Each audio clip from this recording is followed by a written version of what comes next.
আসসালামু আলাইকুম। দেখতে পাইতেছেন কৃষকের বেশে চলে আসছি। বলতে পারেন আপনি কি কৃষক? হ্যাঁ, আমিও কৃষকের ঘরের সন্তান, যখন আমিও কৃষক, কারণ আমার আব্বু একজন কৃষক। এই যে আশেপাশে দেখতে পাইতেছেন ধানের জমি। তো ধানের জমিতে কেন ভিডিও বানাইলাম?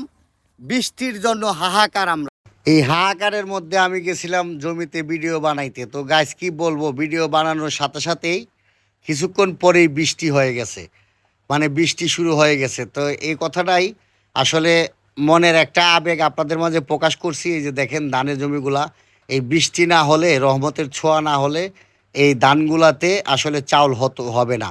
তো এই কারণেই ভিডিওটা করছিলাম। তো আশাটা পূরণ করে ফেলছে আল্লাহর রহমতে, আপনাদের দোয়ায়। এই যে এটার ভিতরে চাউল হয়, এই চাউলটা হবে না। তো গাইস, ভিডিওটা কন্টিনিউ করুন, শেষ পর্যন্ত দেখুন।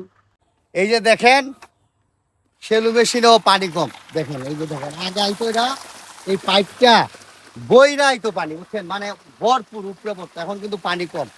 এরকম অনেক জায়গাতেই গাইতেও পানি উঠে না। মানে এগুলা অনেক আছে, কিন্তু এগুলা তো পানি খুব কমই উঠে।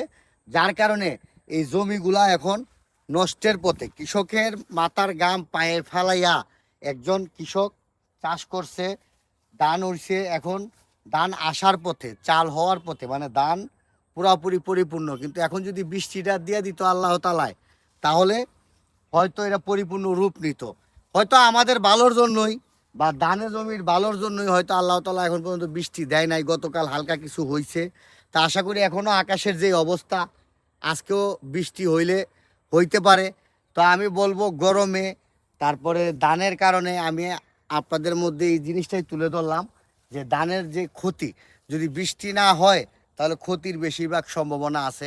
আবার যদি বৃষ্টি হয়, শিলাবৃষ্টি, তাও ক্ষতি। তো এই জিনিসটা বিবেচনা করেই আমি আজকে এই জিনিসটা তুলে ধরলাম। ভিডিও যদি আপনাদের ভালো লাগে, আপনারা শেয়ার করে দিবেন। কারণ কৃষক বাঁচলেই দেশ বাঁচবে।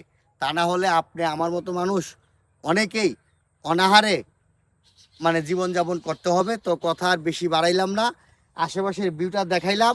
কেমন লাগলো কমেন্টে জানাবেন। আর ভিডিও যদি ভালো লাগে, লাইক কমেন্ট শেয়ার দিতে বলবেন না গাইস। ঠিক আছে? তা আপনারা দেখতে পাইতেছেন আশেপাশে। তো সবাই ভালো থাকবেন, সুস্থ থাকবেন। আজকে এই পর্যন্তই। আসসালামু আলাইকুম।